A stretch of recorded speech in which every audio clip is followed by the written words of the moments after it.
Today I'm going to talk a little bit about Edpuzzle, which is one of my very favorite tools. Basically, Edpuzzle lets you edit any video that is on YouTube. So this is a video that I have chosen about Edpuzzle. Because I have the Chrome web extension Edpuzzle in my extensions, every YouTube video has this button, Edit with Edpuzzle. So I can go ahead and I can click Edit with Edpuzzle, and the video will automatically come into my Edpuzzle account.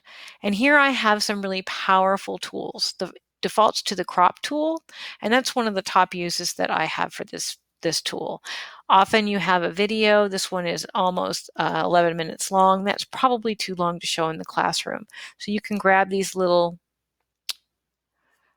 handles, and when I move these in, the video will start at 2 minutes and 50 seconds and end at 7 minutes and 13 seconds if that's what I want. All I have to do then is save my video up in the corner and I'm good. So we're not going to do that today. You have the option to voiceover, which is basically if you don't like the audio that's associated with the video, you can talk over it and completely and just use your own voice. You can also add audio notes, but probably the other thing that is most often used is the quizzes feature, which I'll show you how that works. So when you have identified a video that makes sense to you and you click on quizzes, now what you can do is you'll see that there is that the little box is turned to green with a question mark. So we're going to watch a tiny bit of the video and I'm going to add a question.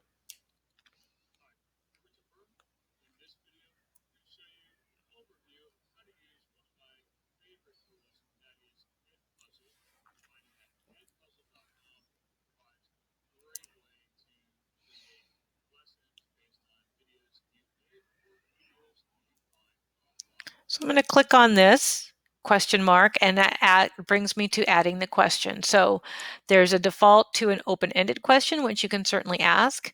You can ask a multiple choice question, which many teachers do because it's a self-grading feature and it will tell you, really easily where students are.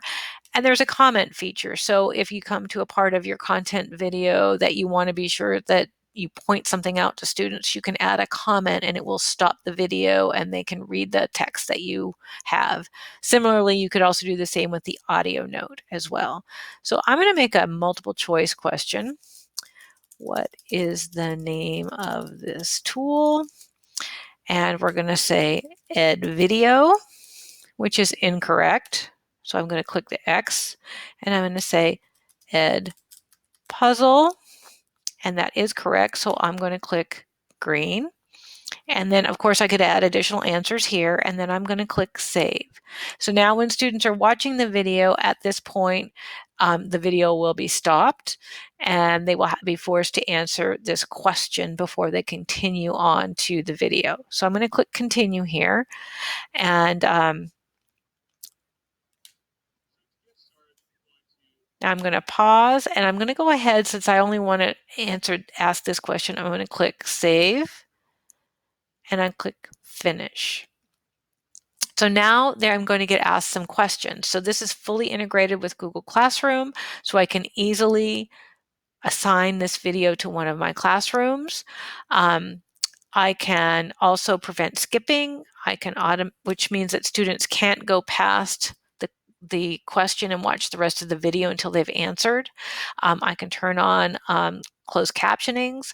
By assigning this through Google Classroom, even if I don't ask questions, I will get information about whether the student watched the video or how much of the video they watched. Obviously, I don't get post on Google Classroom because I didn't select a classroom, so I'm going to click later here. I just want to show you now what we've created by playing this video. And it shouldn't take too long before we get to our question.